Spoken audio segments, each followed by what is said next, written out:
जब मैं 7 साल का था तो अचानक मेरे दिमाग में एक खाली पैनल आया। पहले तो मुझे लगा कि यह मेरा चीट कोड है, लेकिन मैंने सब कुछ ट्राई किया और इसे एक्टिवेट नहीं कर पाया। फिर यूनिवर्सिटी में जाने के बाद पैनल ने अचानक हमारी यूनिवर्सिटी लाइब्रेरी की किताबों पर रिएक्ट किया और अलग अलग फील्ड की हजारों किताबों की लिस्ट दिखाई। शुरू में इतनी सारी किताबें देखकर मैंने हार मानने का सोचा, लेकिन मुझे पता चला कि अगर मैं 3 दिन तक नहीं पढ़ूंगा तो मेरी आवाज चली जाएगी और मैं गूंगा हो जाऊंगा। न चाहते हुए भी मैंने यूनिवर्सिटी के अपने 4 साल सारी किताबें पढ़ने में बिताए। उसके बाद मेरे दिमाग का पैनल हवा में गायब हो गया। ग्रेजुएशन के करीब आने तक अपने 3 रूममेट्स के साथ फेयरवेल डिनर करने के बाद जैसे ही हम रेस्टोरेंट से निकले, मैंने देखा कि कुछ गड़बड़ है। तेज बारिश के बावजूद हम बिल्कुल भीगे नहीं थे, बल्कि इसने हमारी शराब को बेअसर कर दिया और हमें आरामदायक एहसास भी दिया। और भी अजीब बात यह थी कि जो पैनल गायब हो गया था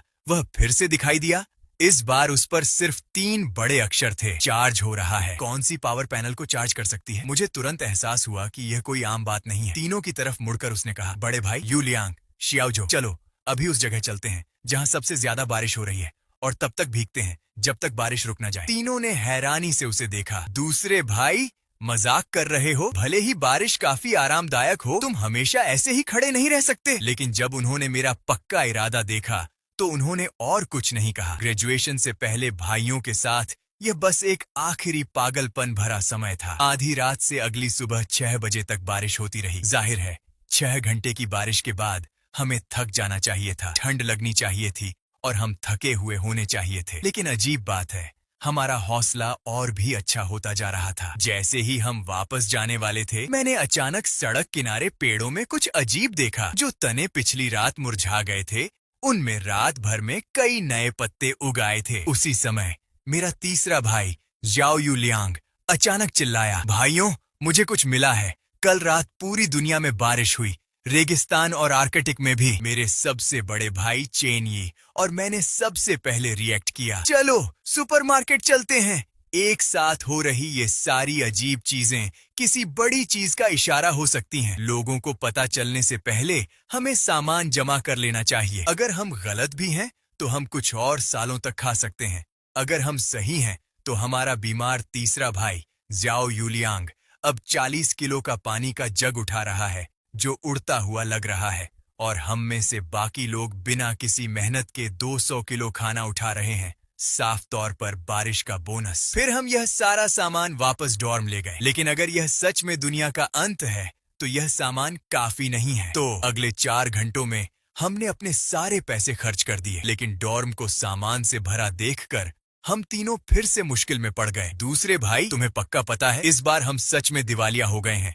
मेरी नजर खिड़की पर टिकी थी। देखो, मैंने कहा, कल हमने जो लॉन काटा था वह हमारी जांघों जितना लंबा हो गया है। अंदर के कीड़े भी 2-3 गुना बढ़ गए हैं। क्या तुम में से किसी ने पहले कभी ऐसा कुछ देखा या सुना है? हम तीनों ने एक दूसरे को देखा, फिर सिर हिलाया और कुछ नहीं कहा। फिर मैंने उनसे घर पर फोन करने को कहा। सच में आधे दिन के अंदर दुनिया भर के कई लोगों ने इस अजीब बात पर ध्यान दिया, क्योंकि सामान जमा हो रहा था। सुपरमार्केट और सुविधा स्टोर खाली हो गए और बारिश में फंसे कई लोगों के शरीर में बदलाव महसूस हुए। बदकिस्मती से चीन में बारिश सुबह सुबह हुई, इसीलिए चीन में बहुत कम लोग बारिश में फंसे। हालांकि किसी को उम्मीद नहीं थी कि इस बारिश के 18 घंटे बाद दुनिया भर में एक और जोरदार बारिश शुरू हो जाएगी। यह बारिश बहुत बुरी लग रही थी। यह साफ चुभ रही थी और इसमें थोड़ी मछली जैसी गंध भी थी। इससे भी जरूरी बात यह थी कि मेरे दिमाग के पैनल ने कोई रिएक्शन नहीं दिखाया। तो मैंने जल्दी से अपने 3 बड़े भाइयों को डॉर्मेट्री में वापस बुलाया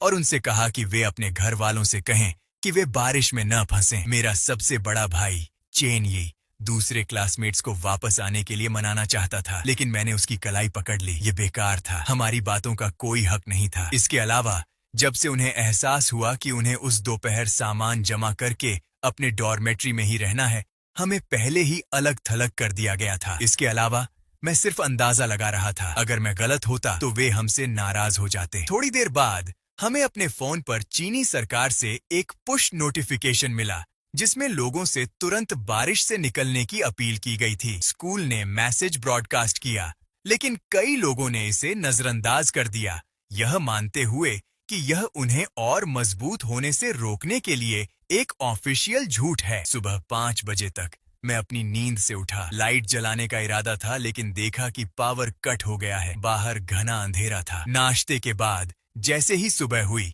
हमने आखिरकार बाहर का नजारा देखा। कभी खूबसूरत कैंपस रातों रात पूरी तरह तबाही का मंजर बन गया था। लगभग सारे फूल, पौधे और पेड़ मर चुके थे और मेटल की बाड़ भी इतनी खराब हो गई थी कि पहचानना मुश्किल था। इससे भी ज्यादा डरावनी बात यह थी कि गड्ढों में जियानगुओं की कई खराब लाशें पड़ी थीं। अपने पुराने क्लासमेट्स को रातों रात बदला हुआ देखकर डॉर्मेट्री में हम चारों बहुत देर तक चुप रहे। लेकिन हम सभी को गहराई से एहसास हुआ कि दुनिया का अंत सच में आ गया है। जैसे ही हम अभी भी हैरान थे, तीसरे दिन की बारिश आ गई। इस बार बहुत से लोगों ने बारिश में जाने की हिम्मत नहीं की। जैसे ही मैंने उसे छुआ, मुझे लगा कि यह बारिश पहले दिन जैसी ही थी, फिर भी किसी तरह अलग थी। यह क्या हो सकता है? लेकिन वह पक्का इरादा करके डॉर्मेट्री के 3 लोगों को बारिश में ले गया। यह देखकर दूसरे स्टूडेंट्स ने हिलने की हिम्मत नहीं की। वे ऑफिशियल कंफर्मेशन का इंतजार कर रहे थे, लेकिन शायद इसलिए कि दूसरी बारिश ने ज्यादातर कम्युनिकेशन लाइनों को खराब कर दिया था, उन्हें मैसेज मिलने से पहले लगभग 2 घंटे इंतजार करना पड़ा। आदरणीय लोगों, कृपया इस बारिश में तुरंत अंदर आ जाएं। अगर आपकी तबीयत ठीक नहीं है तो तुरंत निकल जाएं। यह ऑफिशियल बयान था, इतना छोटा और सीधा। शायद सरकार के सबसे ऊंचे लेवल को भी एहसास हो गया था कि इंसानियत को एक ऐसे खतरे का सामना करना पड़ सकता है जो पहले कभी नहीं हुआ, और सभी लोगों की ताकत को एक होना चाहिए। उस पल बारिश में मैंने कुछ अजीब देखा। जो लॉन कभी खाली था, वह तेजी से बारिश से भीग रहा था, और जो कीड़े दूसरी बारिश से बच गए थे, वे दर्जनों गुना बड़े हो गए थे। दूर एक सिकाड़ा आधे इंसान की ऊंचाई तक बढ़ गया था। लेकिन अजीब बात है, इंसानों में इस बारिश में ऐसे बदलाव नहीं दिखे। जब तक हम डॉर्मेट्री वापस नहीं आए, तब तक हमें धीरे धीरे यह अजीब बात समझ नहीं आई। अगर पहली बारिश एनहांसमेंट थी और दूसरी बारिश सिलेक्शन थी, तो तीसरी बारिश सुपरनैचुरल ताकतें लेकर आई। मैंने अपने सबसे बड़े भाई चेन यी को अपनी मुट्ठी उठाते देखा, और उसके शरीर से एक गहरी ताकत निकली। यह तेजी से फिर से जम गई, जिससे आधे इंसान जितनी ऊंची मिट्टी की दीवार बन गई, जो उसके सामने एक मजबूत ढाल की तरह खड़ी थी। इसी समय उसके चौथे भाई जू जो ने भी अपनी हथेली खोली, और उसके हाथ से पानी की एक अजीब सी धार लगातार बह रही थी, जो उसके कंट्रोल में एक फुर्तीले बूढ़े सांप की तरह हिल रही थी। उसके तीसरे भाई जाओ यूलियांग के पास एक अजीब सी काबिलियत थी। उसने कहा कि यह एक कॉन्ट्रैक्ट है, लेकिन क्योंकि कोई सही कॉन्ट्रैक्ट पार्टनर नहीं था, इसीलिए वह इसे दिखा नहीं सका। जहां तक मेरी बात है, मुझे लगा कि मैंने 2.5 काबिलियत हासिल कर ली है। एक तो 2 बारिशों से मिली मेंटल काबिलियत थी, और दूसरी एक पूरी तरह से चार्ज्ड पैनल थी, जो 500 क्यूबिक मीटर वर्चुअल स्पेस को अनलॉक करती थी। बाकी आधा हिस्सा एक इंफॉर्मेशन पैनल जैसा था। अब मुझे बस उन तीनों को देखना था, और उससे जुड़ी एट्रीब्यूट इंफॉर्मेशन मेरे सामने आ जाती थी। और भी अजीब बात यह थी कि जब मैंने उसमें देखा, तो मुझे अपनी इंफॉर्मेशन भी दिख रही थी। फिर मैं खिड़की के पास गया। मेरा चेहरा गंभीर था। चलो अपना सामान पैक करके मेरे वर्चुअल स्पेस में रख देते हैं। हो सकता है हम ज्यादा देर स्कूल में न रुक पाएं। वैन यान और जू जो हैरान दिखे। दूसरे भाई, तुम ऐसा क्यों कह रहे हो?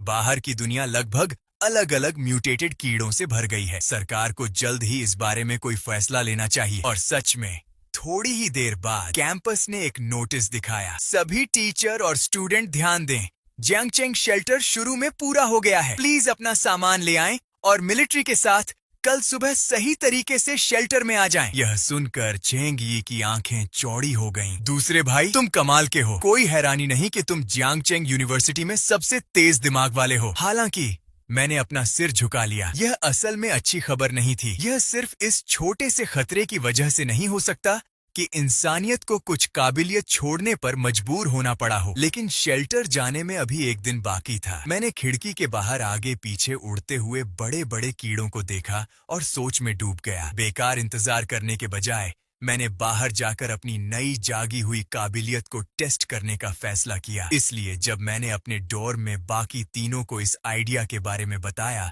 तो वे सब एक्साइटेड हो गए। तो चलो प्लेग्राउंड में चलते हैं और उस टोड को देखते हैं, वैन यानचेंग ने गुस्से में कहा। दूसरे भाई, क्या तुमने पहले नहीं कहा था कि वह टोड जहरीला हो सकता है और हमें उसके पास आसानी से नहीं जाना चाहिए? पहले तो ये सिर्फ एक अंदाजा था। इसके अलावा अगर वह सच में जहरीला है तो ये बुरा नहीं होगा। जैसे ही मैंने कहा, मेरी नजर मेरे तीसरे भाई शियाओ यूलियांग पर पड़ी। वह मेरी घूरती नजर से चौंक गया। तुम मुझे क्यों देख रहे हो? मैंने यह नहीं कहा कि मैं कुछ भड़काने वाला हूँ। रुको दूसरे भाई, तुम तो यह नहीं कह रहे हो कि मैं उस टोड के साथ कोई कॉन्ट्रैक्ट करूँ, है ना? नहीं नहीं नहीं, बिल्कुल नहीं। वह चीज पहले से ही मेरी भूख खराब कर रही है, लेकिन अगर वह सच में जहरीली है तो वह बहुत ताकतवर हो सकती है। वह भी नहीं चलेगा। उस चीज के मेरे शरीर में जाने के बारे में सोचकर ही मुझे उल्टी आ रही है।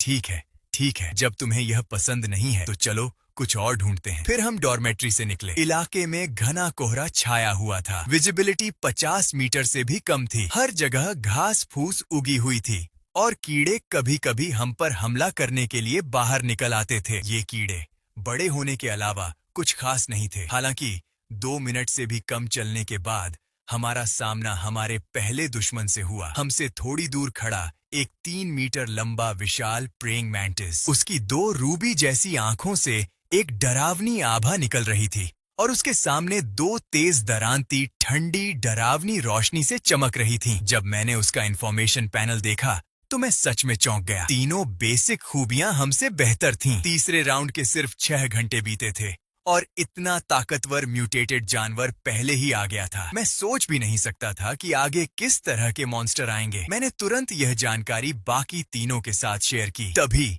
एक तेज दरांती हमारी तरफ झपट्टी। हम तेजी से तितर बितर हो गए। जू झो की आंखों में स्पिरिचुअल पावर की एक चमक चमकी और उसकी हथेली से पानी की एक धार निकली। एक चालाक सांप की तरह बड़ी चालाकी से उस बड़े मैंटिस की ताकत को चकमा देकर उसके पेट के नीचे से निकल गई। फिर एक भारी हथौड़े की तरह वह उसके दिल में घुस गया। उस बड़े मैंटिस ने एक जोरदार दहाड़ मारी। उसके बड़े दरांती जैसे अगले पैर बेतहाशा फड़फड़ा रहे थे।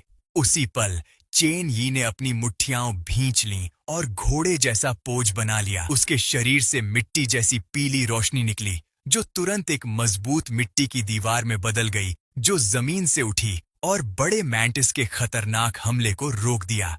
लेकिन मेरा दिमागी हमला इस जीव के खिलाफ बिल्कुल बेअसर था, जिसमें कोई होश नहीं था। वह सिर्फ किनारे से ही लड़ाई को गाइड कर सकता था। आखिर में जुजोऊ की पानी की तलवार के एक ही वार से बड़े मैंटिस का पेट फट गया और वह भीमकाय गिर गया।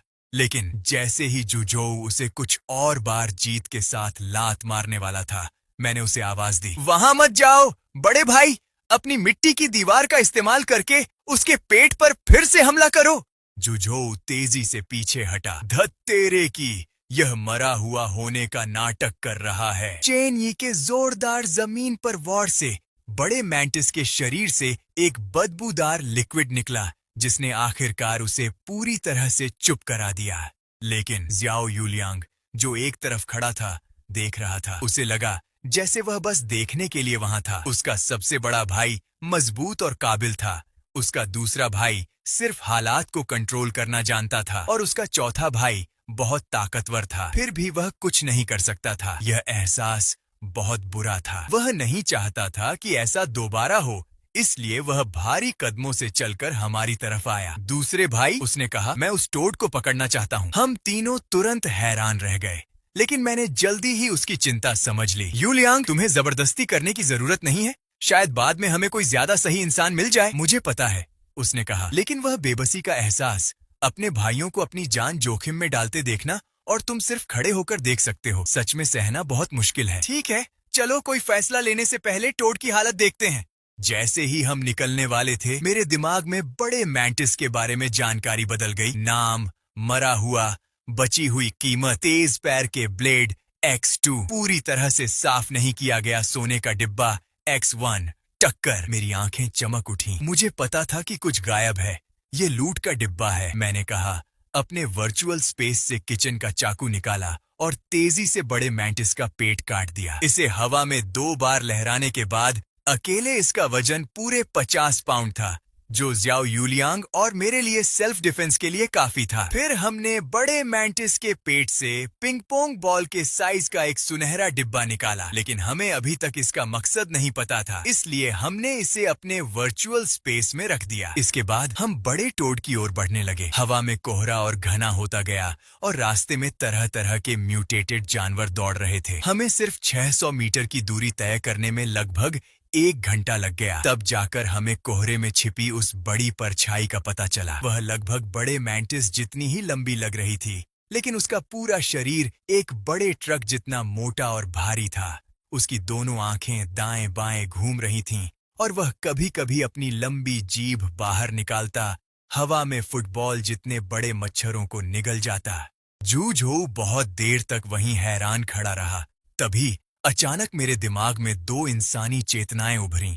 मेरा चेहरा खिल उठा। कोई और आ रहा है। कोहरे से 2 पुलिस ऑफिसर जो वर्दी पहने हुए थे निकले। स्टूडेंट, यहाँ खतरा है, तुरंत अपने डॉर्म में वापस जाओ।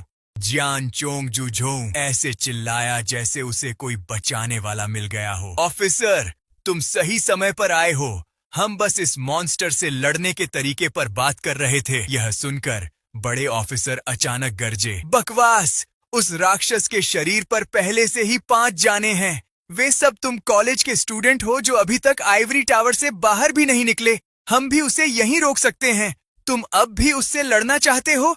अभी वापस जाओ ऑफिसर। तुम भी उसे संभाल नहीं सकते? ऐसा नहीं है कि हम नहीं संभाल सकते, बस हमारा एम्यूनिशन काफी नहीं है। हमें नहीं पता कि कल शेल्टर जाते समय हमें कितने की जरूरत पड़ेगी। इसे यहाँ बर्बाद करने की कोई जरूरत नहीं है। क्या तुम्हें इससे निपटने के लिए कोई सुपर ह्यूमन नहीं मिला? यह सुनकर उसके बगल में बैठी महिला ऑफिसर ने मजाक उड़ाया। Super human? पहले स्टेज के इवॉल्व्ड सुपर ह्यूमन सिर्फ फिजिकली ज्यादा मजबूत होते हैं। इस लेवल के म्यूटेटेड जानवर के सामने वे सब्जियों से अलग नहीं हैं। और जो लोग 2 बारिश की फुहारों में फंस जाते हैं और अपनी सुपर ह्यूमन एबिलिटीज जगा लेते हैं, वे पूरे जियांगचेंग में बहुत कम हैं। दूसरे शब्दों में, सिर्फ वही लोग अपनी सुपर ह्यूमन एबिलिटीज जगा पाते हैं जो 2 बारिश की फुहारों में फंस जाते हैं। क्या बारिश के टाइम की कोई जरूरत है या कोई बारिश का पानी इकट्ठा कर रहा है? पूरा इंसान पानी में भीग गया था। तीसरी बारिश में काफी लोगों ने बारिश का पानी इकट्ठा किया, लेकिन उस बारिश के बाद पानी आम पानी से अलग नहीं था। उसमें भीगने की तो बात ही छोड़िए, उसे पीने से भी कोई फिजिकल बदलाव नहीं हुआ। जहाँ तक बारिश के टाइम की बात है, अभी की रिसर्च बताती है कि बारिश में जितना ज्यादा टाइम बिताया जाता है, एबिलिटीज उतनी ही ज्यादा बढ़ती हैं। ठीक है, तुम्हारी क्यूरियोसिटी काफी शांत हो गई है। तुम्हें वापस जाना चाहिए। यह जगह तुम्हारे लिए नहीं है। हुआलुओ डॉर्मेट्री के तीनों लोग मेरी तरफ देख रहे थे, मेरे आखिरी फैसले का इंतजार कर रहे थे। मैंने इस बड़े मेंढक के बारे में जानकारी चेक की। यह पहले से ही बैन होने की कगार पर था। अगर यह बढ़ता रहा तो शायद पूरी जियांगड़ा यूनिवर्सिटी इसकी जेब में चली जाएगी। इसलिए अब हमें इससे निपटना होगा, इससे पहले कि यह बैन हो जाए। हुआलुओ और जूझोऊ आगे बढ़ने ही वाले थे कि मैंने उन्हें पकड़ लिया। 1 मिनट रुको, मुझे एक एक्सपेरिमेंट करना है। मैंने अपने वर्चुअल स्पेस से एक सर्चलाइट निकाली और उस बड़े मेंढक की तरफ दौड़ा। 3 अच्छे स्वभाव वाले बच्चे भी तुरंत दौड़े, जबकि 2 पुलिस ऑफिसर उसकी स्पीड देखकर हैरान रह गए। क्या वे सब सुपर ह्यूमन थे? इस समय मैं उस बड़े मेंढक की आंखों में सर्चलाइट डाल रहा था। मेरी समझ से मेंढक आम तौर पर रात में ज्यादा एक्टिव होते हैं और तेज रोशनी को कम सहते हैं। शायद इसीलिए वह इतना सुस्त था। जब मुझे सही एंगल मिला और मैंने सर्चलाइट सीधे उसकी आंखों में डाली, तो वह बड़ा मेंढक सच में 2 सेकंड के लिए रुक गया। बदकिस्मती से ज्यादा देर तक रोशनी रहने का कोई खास असर नहीं हुआ। फिर जू झोऊ ने मेंढक के पेट की तरफ पानी की धार छोड़ी, लेकिन मेंढक ने कोई रिएक्शन नहीं दिया, उसकी तरफ देखा तक नहीं। जू झोऊ को अचानक लगा कि एक मेंढक ने उसका मजाक उड़ाया है और वह तुरंत दोबारा हमला करने के लिए तैयार हो गया, लेकिन मैंने उसे रोक दिया। इस मेंढक में पानी वाली काबिलियत जाग गई थी और उसे पानी से कोई दिक्कत नहीं होनी चाहिए। मुझे इसे संभालने दो, मैंने आंखें बंद करते हुए और धीरे धीरे अपनी दिमागी ताकत इकट्ठा करते हुए कहा। फिर मैं एक घूमने वाले मुर्गे में बदल गया और सीधे मेंढक पर टूट पड़ा। उस बड़े मेंढक ने तुरंत एक तेज चीख मारी और उसके शरीर से जर निकला, जो आसपास की घास पर गिरा और तुरंत खरपतवार को खराब कर दिया। मैंने तुरंत अपनी स्पॉटलाइट उठाई और 2 सेकंड के लिए उस पर टूट पड़ा। डॉर्म में बाकी 3 लोगों ने मौके का फायदा उठाते हुए हमला कर दिया। इस तरह हम चारों ने उस बड़े मेंढक के साथ गुरिल्ला लड़ाई शुरू कर दी। इसी समय एक पुलिस ऑफिसर दौड़कर बड़े ऑफिसर के पास गया। कैप्टन, उस बड़े प्रेइंग मैंटिस से निपट लिया गया है। उसके दोनों पैर भी खोद लिए गए हैं। वेनियान के बगल में बैठी महिला ऑफिसर हैरान रह गई। पैर? तुम्हारा मतलब उससे है?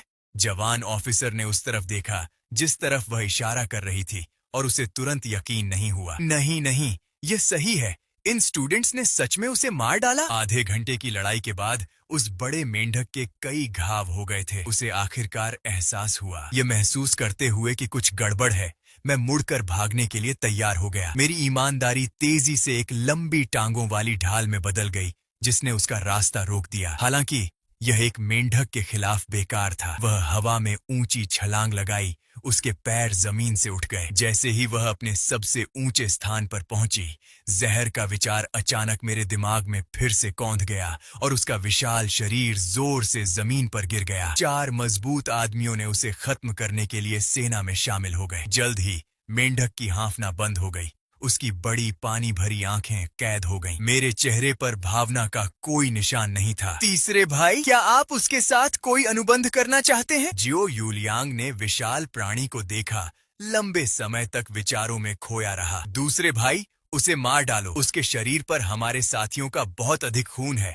वह जीने के लायक नहीं है। बची हुई value: poison sac clothing, water poison dual element gold box clothing, mutant beast flash removal clothing. Poison sac और गोल्ड बॉक्स हटाने के बाद मैंने सारा टोड मीट अपने स्पेशल स्टोरेज में स्टोर कर दिया। इस सीन ने तुरंत 3 पुलिस ऑफिसर्स की आंखें चौड़ी कर दी। क्या वह स्पेशल एबिलिटी यूजर हो सकता है? जहां तक उन्हें पता था, पूरी यूनिट में एक भी स्पेशल एबिलिटी यूजर नहीं था। इसके अलावा दुनिया के अंत में सिर्फ सप्लाई ट्रांसफर करने की यह एबिलिटी ऐसी थी जिसकी इजाजत दूसरे नहीं देंगे। वह नहीं चाहता था कि ऐसा टैलेंट उसकी आंखों के सामने से चला जाए, इसलिए वह जल्दी से हमारे पास आया। क्लासमेट्स, क्या तुम हमारे साथ जुड़ना चाहोगे? वेनियान डॉर्मेट्री से हम चारों हैरान रह गए। अभी के हालात में आर्मी में शामिल होने से हमें बेशक सबसे ज्यादा सिक्योरिटी मिलेगी, लेकिन थोड़ी देर सोचने के बाद हमने फिर भी मना कर दिया। आर्मी अच्छी थी, लेकिन यह हम जैसे नए कॉलेज स्टूडेंट्स के लिए सही नहीं हो सकती थी। हालांकि ऑफिसर हु हार नहीं मान रहे थे। उसने कहा कि हम कल जियांग यूनिवर्सिटी के टीचर्स और स्टूडेंट्स को शेल्टर तक ले जाएं और बदले में वह हमें 4 असॉल्ट राइफलें और 12 ग्रेनेड देगा। हमारी आंखें तुरंत चमक उठीं। पहली बात, हम पहले से ही शेल्टर जाने का प्लान बना रहे थे। अगर रास्ते में कोई दिक्कत आई तो हम हाथ पर हाथ धरे नहीं बैठेंगे।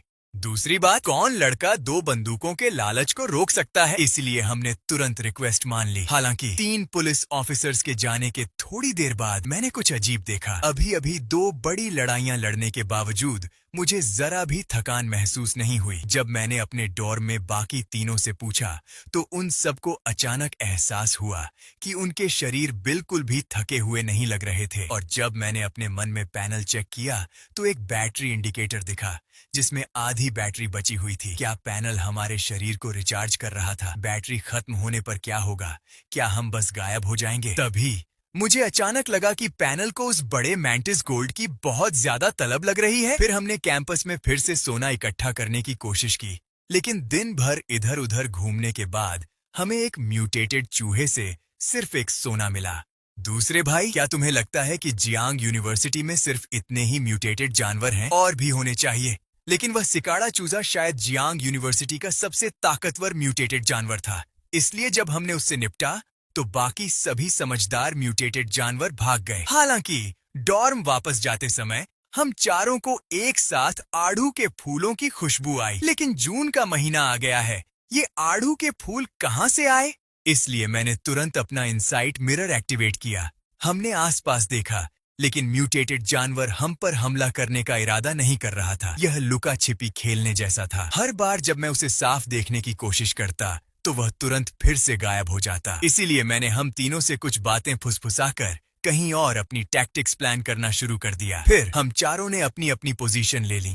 जैसे ही म्यूटेड जानवर फिर से दिखने वाला था, मैंने तुरंत उस पर मेंटल अटैक किया। चेन यी और जू जो ने भी अपनी अपनी दिशाओं में अपनी स्किल्स का इस्तेमाल किया। जैसे ही वह छोटी चीज सिर्फ खाली आइलैंड की ओर तेजी से जा सकी, ज़्याओ यूलियांग ने अचानक उस पर हमला कर दिया और वह छोटी चीज सीधे ज़्याओ यूलियांग की बाहों में जा गिरी। तभी हमें उसका रूप साफ साफ दिखा। एक हथेली के साइज की छोटी पेड़ की आत्मा, एक म्यूटेड आड़ू के फूल का पेड़, एक लेवल एक साइकिक पौधा, strength 15, agility 30, constitution 20, spirit 25, mental strength 10, psychic attribute natural, skills teleportation, health regeneration. मेरी आंखें चमक उठी। तीसरे भाई, ये एक हीलर है। हमारी टीम को बस एक हीलर की जरूरत है।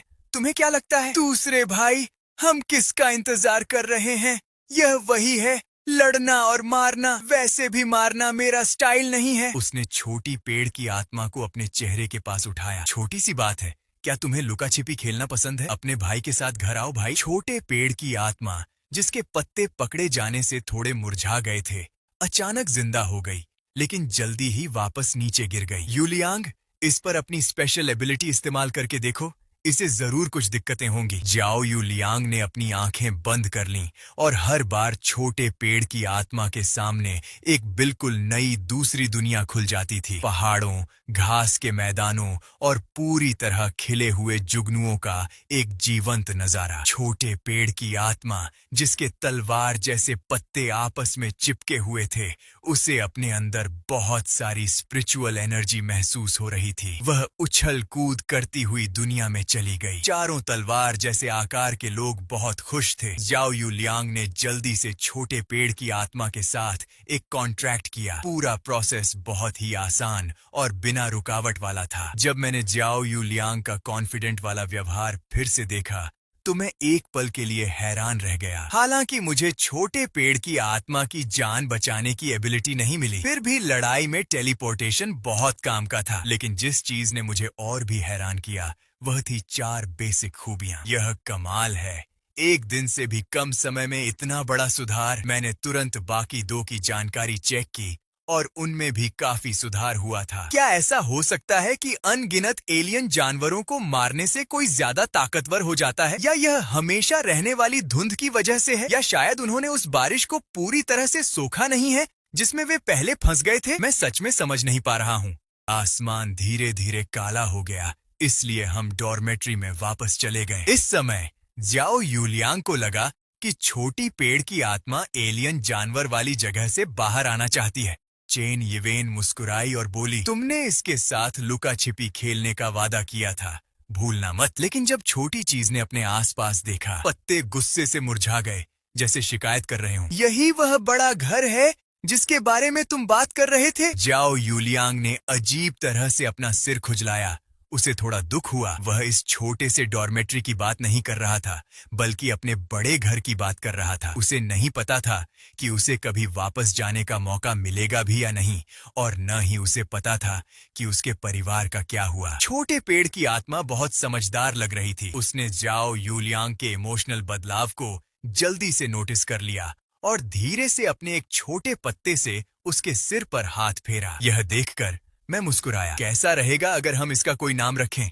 ओह ठीक है तीसरे भाई, हमें अभी भी नहीं पता कि यह नर है या मादा। ज़्याओ यूलियांग, जो थोड़ा कम दिमाग वाला था, उसने अभी तक इस सवाल पर ध्यान ही नहीं दिया था। एक आत्मा के तौर पर वह अपने काम में फेल हो गया था, इसीलिए उसने सावधानी से छोटे पेड़ की आत्मा से पूछा। उसने कहा कि यह खिल सकता है, इसलिए इसे मादा होना चाहिए। मादा? तो तुम खुद इसका नाम रख लो, हम दखल नहीं देंगे। आखिरकार थोड़ी देर सोचने के बाद ज़्याओ यूलियांग ने उसका नाम लू होंग रखा। वह छोटा सा लड़का अपने नए नाम से बहुत खुश लग रहा था और खुशी से उछल कूद कर रहा था। डॉर्म में हम चारों थोड़ी देर के लिए हंसी और बातचीत में खो गए, लेकिन जल्द ही छत से अजीब आवाजें आने लगीं। फिर एक बड़ी काली परछाई खिड़की के पास से गुजरी। मेरा चेहरा तन गया और मैंने जल्दी से अपनी डेस्क की दराज से एक पुरानी घड़ी निकाली। रात के 2:30 बज रहे थे। जू जोजियान ने बेचैनी से पूछा, दूसरे भाई क्या तुम्हें कुछ पता है? मैं खिड़की के पास गया और बाहर देखा। 2 मीटर लंबी बाहों वाले बड़े बड़े चमगादड़ डॉर्म की बिल्डिंग में इधर उधर भाग रहे थे। मैंने सोचा, हमारी रात इतनी शांति से इसलिए गुजरी क्योंकि ये म्यूटेटेड जानवर चौथी बारिश का इंतजार कर रहे थे। उन्हें उम्मीद थी कि वे फिर से भीगकर और मजबूत हो जाएंगे, लेकिन अब चौथी बारिश नहीं हुई थी, इसलिए उन्होंने अपना ध्यान डॉर्म में इंसानों की ओर लगा दिया। जैसे ही मैंने बोलना खत्म किया, दरवाजे के बाहर से एक चीख सुनाई दी। चारों डॉर्म बिल्डिंग में तेजी से दहशत फैल गई। चेन यी ने अपने क्लासमेट्स की मदद के लिए चीखें सुनी तो वह परेशान हो गया। दूसरे भाई, क्या हमें बाहर जाना चाहिए? थोड़ी देर रुको, कैंपस में तैनात हथियारबंद पुलिस जल्द ही यहाँ आ जाएगी, तब बाहर जाने में देर नहीं हुई है। क्यों? वे सभी हमारे क्लासमेट हैं। जब तक हथियारबंद पुलिस पहुंचेगी, तब तक शायद कुछ घायल हो चुके होंगे या मर भी चुके होंगे। बॉस, तबाही में जान माल का नुकसान तो होना ही है। आपको इससे उबरना होगा। मैं यह इसलिए कर रहा हूं ताकि दूसरे हमें सस्ता न समझें। 15 मिनट बाद हथियारबंद पुलिस, 20 से ज्यादा ऑफिसर्स और सादे कपड़ों वाले बैट्स के साथ एक जोरदार लड़ाई में शामिल हो गए। इस समय हम भी डॉर्मेट्री से बाहर भागे। जब हम नीचे पहुंचे तो कुछ ऑफिसर्स पहले से ही घायल थे। ज़्याओ यिलियांग ने जल्दी से उसे ठीक करने के लिए छोटे पेड़ की आत्मा को बुलाया और बाकी 3 तुरंत लड़ाई में शामिल हो गए। इसी समय एक सादे कपड़ों वाला बैट मेरी ओर दौड़ा। मैं जल्दी से एक तरफ हट गया और तुरंत काउंटर अटैक करने के लिए मैंटिस ब्लेड निकाला। जल्द ही चमगादड़ पीछे हट गया। वह खड़ा हुआ और भागने की तैयारी करने लगा, लेकिन इसी समय मैंने एक टॉर्च निकाली और अचानक उसकी आंखों में डाल दी। चमगादड़ तुरंत गिरना बंद कर दिया, जैसे उसे करंट लगा हो। मैं तुरंत आगे बढ़ा और उसे एक ही बार में मार डाला। फिर मैंने अपनी जगह से कई और टॉर्च निकाली और उन्हें बाकी तीनों पर फेंक दिया। जल्द ही डॉर्मेट्री बिल्डिंग के बाहर सादे कपड़ों में मौजूद चमगादड़ों से लगभग निपटा ही गया था। हालांकि अभी भी कुछ लोग डॉर्मेट्री बिल्डिंग में घुसने में कामयाब हो गए थे। हथियारबंद पुलिस ने तुरंत सभी अधिकारियों को 4 जोड़ियों में बांटकर 4 डॉर्मेट्री बिल्डिंग में घुसने का आदेश दिया। चेन यी, ज़्याओ यिलियांग और जूजो एक के बाद एक बिल्डिंग 1, 2 और 3 में घुस गए। मैं बिल्डिंग 4 में ही रहा क्योंकि मुझे पास में किसी ज्यादा ताकतवर इंसान की मौजूदगी का एहसास हो रहा था। जैसे ही मैंने 6ठी मंजिल पर एक खाली डॉर्मेट्री रूम का दरवाजा खोला, मुझे ठंडा पसीना आ गया।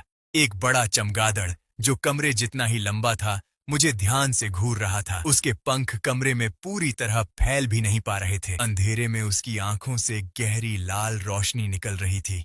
नाम blood bat king. Level 2 ability beast. ताकत 44.5। फुर्ती 36.7। बनावट 37.4। स्प्रिट 1.6। जल्दबाजी 80। गुस्सा।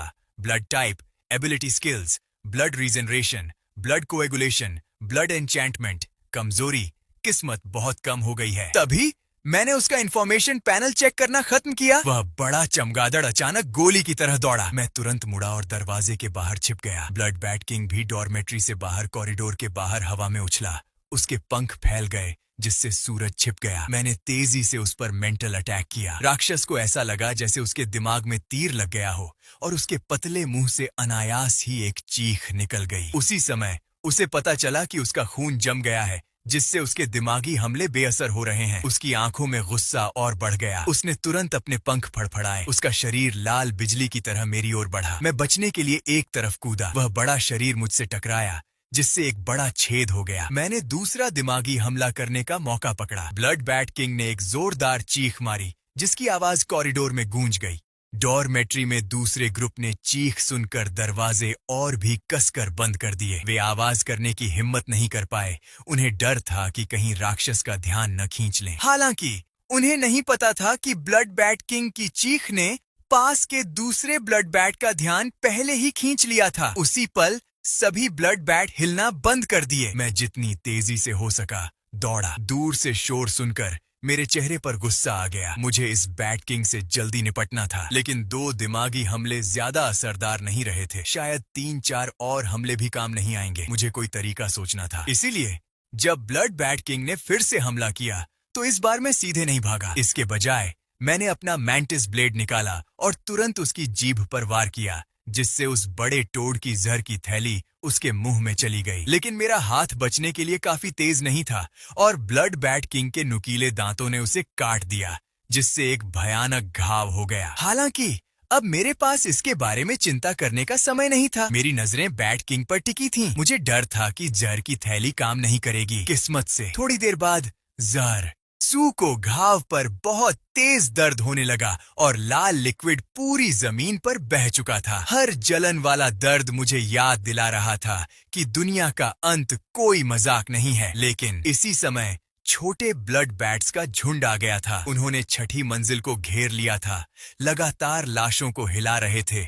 उनकी आंखों में अनिश्चितता और लाचारी झलक रही थी। मैं तुरंत खड़ा हो गया। हाथ में मैंटिस ब्लेड था। अगर वे हमला करते तो मैं अपनी आखिरी ताकत से ही लड़ पाता। तभी कॉरिडोर में अस्त व्यस्त कदमों की आहट धीरे धीरे साफ होने लगी। चेन यी और बाकी लोगों ने यह नजारा देखा तो उनकी आंखें गुस्से से चौड़ी हो गईं।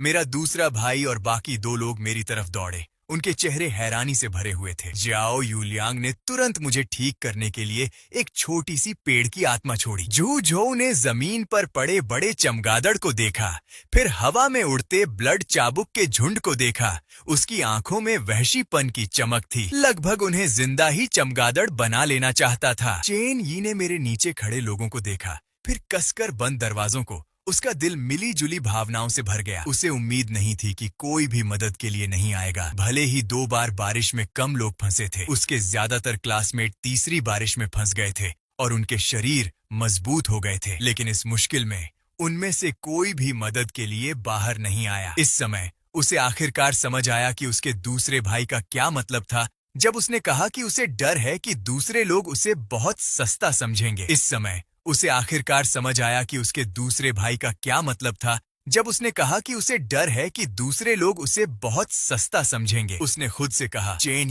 यह कयामत है, तुम्हें अपनी हमदर्दी और दया छोड़ देनी चाहिए। फिर हथियारबंद पुलिस की एक टीम आई और बचे हुए ब्लड बैट को हटा दिया। फिर मैंने जमीन पर ब्लड बैट किंग को देखा। कुछ आम लूट के सामान के अलावा असल में 4 जवान ब्लड बैट थे। उन्हें पालूं या मारूं, यही सवाल था। इसलिए मैंने पहले उन्हें ब्लड बैट किंग के कमरे में छिपा दिया और फिर आज रात का लूट का सामान लूटना शुरू कर दिया। अचानक ऑफिसर हूँ मेरे पास आए। जियांग चुआन, मैं देख रहा हूँ कि तुम लोग इन सादे कपड़ों वाले जानवरों से कुछ निकाल रहे हो। क्या तुम मुझे बता सकते हो कि वह क्या है? एक सोने का डिब्बा? एक सोने का डिब्बा? वह क्या है? यह किस काम का है? असल में मुझे पक्का नहीं पता था, लेकिन मेरे अंदर की आवाज ने मुझे बताया यह चीज बहुत काम आएगी। इसीलिए मेरा सुझाव है कि तुम भविष्य में कुछ इकट्ठा कर लो। ऑफिसर हूँ ने सिर हिलाया, फिर सोचते हुए दिखे। उन्हें नहीं पता था कि बेस पर इससे जुड़ी कोई रिसर्च हुई है या नहीं। ऐसा लग रहा था कि उन्हें इस मामले की तुरंत रिपोर्ट करनी होगी। जब हमने लड़ाई के मैदान को लगभग लूट लिया था तो पहले से ही हल्की रोशनी हो गई थी। हम अपने आखिरी आराम के लिए डॉर्मेट्री में लौट आए। इस समय जाओ यूलियांग ने मुझे अजीब तरह से देखा। दूसरे भाई, मैंने कुछ अजीब देखा है। जब से मैंने तीसरे सादे कपड़ों वाले चमगादड़ को मारा है, मेरे दिमाग में एक धुंधली सी आवाज आ रही है जो मुझे बता रही है कि मेरी ताकत और नहीं बढ़ेगी। हाँ, मुझे भी ऐसा ही लग रहा है। मुझे भी। वैन यान हैरान लग रहा था। उसे ऐसा नहीं लगा, इसलिए उसने उन तीनों के इंफॉर्मेशन पैनल चेक किए। कॉमन बात यह थी कि उन सभी की एट्रीब्यूट वैल्यू 30 से कम थी, जबकि उसकी अपनी एट्रीब्यूट वैल्यू सभी 30 से ऊपर थी। क्या ऐसा हो सकता है कि लेवल 2 पर आगे बढ़ने के लिए किसी को पहले खुद लेवल 2 के प्लेन क्लोथ वाले जानवर को मारना पड़े? 4 लोगों का लेवल 2 के प्लेन क्लोथ वाले जानवर को मारना, ये शायद थोड़ा मुश्किल है। चलो इस सवाल को अभी के लिए एक तरफ रखते हैं और बाद में एक्सपेरिमेंट करने का मौका ढूंढते हैं। अब हम दूसरी बात पर स्टडी कर सकते हैं। जैसे ही मैंने कहा, मैं वर्चुअल स्पेस से बाहर आया। उसने क्रिस्टल क्लियर स्फेयर का एक गुच्छा निकाला। कुल 63 लेवल 1 क्रिस्टल बॉक्स और एक लेवल 2 क्रिस्टल बॉक्स। क्या तुम लोगों को इन चीजों के बारे में कोई आइडिया है? मुझे लगता है कि मेरे सिस्टम पैनल को चार्ज करने के अलावा इनके और भी इस्तेमाल होने चाहिए। वैन यान चेन यू और शियाओ यूलियांग, तुम समझ रहे हो? मैं तुम्हें देखता हूँ, मुझे बिल्कुल भी आइडिया नहीं है। जू झो का एक्सप्रेशन थोड़ा अजीब लगा। बड़े भाई, दूसरे भाई, तीसरे भाई, क्या मैं उस अंडरकवर एजेंट का क्रिस्टल बॉक्स रख सकता हूँ? पता नहीं क्यों मुझे पहले इस चीज के बारे में कुछ महसूस नहीं हुआ, लेकिन अब ऐसा लग रहा है जैसे कोई आवाज मुझे बता रही है कि यह क्रिस्टल बॉक्स मेरे काम आ सकता है। जैसे ही उसने बोलना खत्म किया, मुझे तुरंत एहसास हुआ कि जू झो की काबिलियत पानी वाली है। जबकि अंडरकवर एजेंट की काबिलियत पानी और जहर वाले 2 गुणों वाली है। इसलिए जरूर हमारे काम का क्रिस्टल बॉक्स होगा। इस तरह हम एक मौन समझौते पर पहुंचे। अब से जिसे भी टीम के काम का क्रिस्टल बॉक्स मिलेगा वह उसे रख लेगा। थोड़ी देर में सूरज धीरे धीरे उग आया। दूसरी डॉर्मेट्री के स्टूडेंट्स एक के बाद एक स्कूल के गेट से बाहर निकले, सैनिकों के साथ शेल्टर तक जाने की तैयारी में। लेकिन हम चारों ज्यादा देर तक नहीं हिले, क्योंकि हमें एक जरूरी काम करना था, शॉपिंग पर जाना। कई स्टूडेंट्स ने पहले ही सामान जमा कर लिया था। ऐसी बहुत सी चीजें होंगी जो हम नहीं ले जा सकते थे, और अब मेरी जगह की जानकारी काम आई। आधे घंटे से भी कम समय में हमें आटे के 5 बैग, चावल के 7 बैग, शराब के 2 बड़े बैरल और दूसरी कई तरह की चीजें मिली। आखिर में हम उस कमरे में वापस आ गए जहां हम कल रात जू बैट किंग से मिले थे। जाओ यूलियांग ने मेरे दाहिने हाथ को देखा। ये देखकर मैं उसका इरादा समझ गया। तो चलो उन्हें मार देते हैं। वैसे भी वे अब बहुत कमजोर हो गए हैं। उन्हें ट्रेनिंग देना रिसोर्स की बर्बादी होगी। यह कहकर मैंने तेजी से हमला किया। फिर हम मिलने की जगह पर पहुंचे, लेकिन हजारों लोगों ने जाने का कोई इशारा नहीं किया। ऑफिसर हु ने सामने देखा। उसका चेहरा चिंता से भरा हुआ था। ऑफिसर, हम वे हथियार लेने आए हैं जिनका आपने वादा किया था। ऑफिसर हु मुस्कुराए और प्यार से जवाब दिया। फिर अपने नीचे काम करने वालों को हथियार लाने का इशारा किया। मुझे हैरानी हुई। उन्होंने हमें लेटेस्ट टाइप 20 राइफलें और 2023 एंटी टैंक मिसाइलें दी। हथियार मिलने के बाद हमने एक सुनसान कोना ढूंढा और फायर करने की तैयारी की। दूसरे भाई, क्या हम ऐसे जा रहे हैं? क्या हम निकलने का टाइम मिस कर देंगे? चिंता मत करो, हम इतनी जल्दी नहीं जा रहे हैं। ऑफिसर हु ने हमसे बात करते हुए 3 बार अपनी घड़ी देखी। शायद किसी का इंतजार कर रहे थे। दूसरे भाई, क्या तुम जानते हो कि वह किसका इंतजार कर रहे हैं? शायद मिलिट्री या बेस से कोई और उन्हें इस तरह इंतजार कराने की इजाजत नहीं देगा। क्या कुछ हुआ होगा? मैंने देखा कि ऑफिसर हु के चेहरे पर बहुत सीरियसनेस थी। शायद ये अच्छी खबर नहीं होगी। आधे घंटे बाद मुझे अचानक उनमें से एक अजीब सी स्पिरिचुअल पावर निकलती हुई महसूस हुई। जब हमने ऑफिसर हु को फिर से देखा, जैसे ही ऑफिसर हु पास आए, उनके पास नीले और हरे रंग के कपड़ों में एक आदमी आ गया। तभी ऑफिसर हु ने सभी स्टूडेंट्स को इकट्ठा करना शुरू कर दिया, लेकिन उन्हें जाने का मैसेज नहीं मिला। ध्यान दें स्टूडेंट्स, मुझे एक जरूरी अनाउंसमेंट करनी है। कल रात बेस पर हजारों चमगादड़ जैसे जानवरों ने हमला किया था। जो लोग शुरू में रास्ता साफ करने के लिए भेजे गए थे, वे तितर बितर हो गए हैं। जो लोग हमारे साथ बेस तक जाना चाहते हैं, उन्हें अपनी सुरक्षा के लिए खुद पर भरोसा करना होगा। अगर आप चमगादड़ जैसे जानवरों का सामना करने के लिए तैयार नहीं हैं, तो आप ज़ियांगनान में ही रह सकते हैं। यह सुनकर भीड़ में से गालियों का एक कोरस गूंज उठा। सैनिक लोगों की रक्षा करते हैं? क्या यह उनका फर्ज नहीं है? तुम्हारा क्या मतलब है? हमें अपनी रक्षा करनी चाहिए? फिर तुम सैनिकों का क्या काम? कई स्टूडेंट्स चुपचाप कैंपस में वापस चले गए, लेकिन ऑफिसर हु ने बिना अपना एक्सप्रेशन बदले स्टूडेंट्स के ग्रुप को देखा। जल्द ही 10,000 से ज्यादा लोगों का ग्रुप सिर्फ 2 या 3,000 रह गया। मैंने मजाक उड़ाया, कितनी बेवकूफी है, इतना अच्छा मौका बर्बाद हो गया। दूसरे भाई, तुम्हारा क्या मतलब है? कई स्टूडेंट्स में हार्टलेस एबिलिटी नहीं होती। ज़ियांगनान में रहना ठीक है ना? हमें नहीं पता कि सड़क पर हमें किन खतरों का सामना करना पड़ेगा। खतरा? हम अभी कहाँ हैं? खतरनाक नहीं? हालांकि ऑफिसर हु ने हमें खुद को बचाने के लिए कहा था, लेकिन अगर हम सच में चमगादड़ जैसे जानवरों से टकरा गए, तो वह चुपचाप कैसे खड़े रह सकते थे? इतने भरोसे के बिना किस तरह की सुरक्षा है? वह बस इसका इस्तेमाल उन लोगों को चुनने के लिए कर रहे थे जिनमें दिमाग और हिम्मत थी कि वे रुकें। हालांकि इसका मतलब यह भी है कि अभी की ग्लोबल सिचुएशन हमारी सोच से कहीं ज्यादा खराब हो सकती है। यह कहने के बाद मैंने नीले और हरे कपड़ों वाले आदमी को देखा। मेरे चेहरे पर हैरानी थी। उसे सच में पहले से पता था। मैंने उन तीनों को यह खबर बताई। वाह, वह तो खतरे का अंदाजा भी लगा सकता है। दूसरे भाई, डरने की क्या बात है? नहीं, उसकी स्किल में कूल डाउन या काफी एनर्जी कंजम्पशन होना चाहिए, वरना वह इतनी बुरी हालत में नहीं होता। इसलिए शेष यात्रा के लिए हमें अभी भी खुद पर भरोसा करने की जरूरत है। हम आधिकारिक तौर पर जल्द ही रवाना हुए। 2 घंटे की यात्रा के बाद हमने केवल 1 किलोमीटर से भी कम दूरी तय की थी। विभिन्न सादे कपड़ों वाले जानवर रास्ते में भागते रहे। सौभाग्य से हमारे लिए उनका स्तर पर्याप्त नहीं था। सशस्त्र पुलिस ने उनसे सीधे निपटा। साथ ही आसपास के कई निवासी टीम में शामिल होना चाहते थे, इसलिए सशस्त्र पुलिस उन सभी को साथ ले गई। तभी दूर के जंगल से अचानक सरसराहट की आवाज आई। फिर कुछ फुसफुसाहट के साथ एक जंगली बिल्ली, जो बाल से भी बड़ी नहीं थी, जंगल से बाहर छलांग लगा दी। इसके आगे एक बड़ी नारंगी बिल्ली थी। इसका फर सूरज की रोशनी में धातु की तरह चमक रहा था और इसकी मजबूत, शक्तिशाली मांसपेशियां प्रत्येक कोण के बदलाव के साथ कांपती थीं। कमजोरी कोई नहीं, मेरी इज्जत बचाने वाली स्ट्राइक देखो। ये पहली बार है जब हमने बिना किसी कमजोरी के टियर 1 बीस्ट का सामना किया है। वीडियो खत्म हो गया मेरे दोस्त, लेकिन असलियत में तो इससे भी ज्यादा कमीने होते हैं। वैसे आप लोग बताओ, आपके दोस्त कैसा होते हैं? कितने लेवल के कमीना होते हैं? जरूर कमेंट में बताना। और हाँ, ये सीरीज अभी ऑनगोइंग है। जितना भी नेक्स्ट पार्ट अभी लिख लो, असली नेक्स्ट पार्ट आने में टाइम लगेगा, इसलिए वेट तो करना ही पड़ेगा। तुम लोग तो जानते ही हो, मैंने एक बार 1 घंटे का फुल वीडियो बनाने की कोशिश की थी, लेकिन उसमें कॉपीराइट क्लेम आ गया, इसलिए मुझे वो पूरा सीन ही हटाना पड़ा और ये नया वीडियो बनाना पड़ा। चिंता मत करो यार, सारे चैप्टर्स आएंगे एक एक करके, पेशेंस रखना।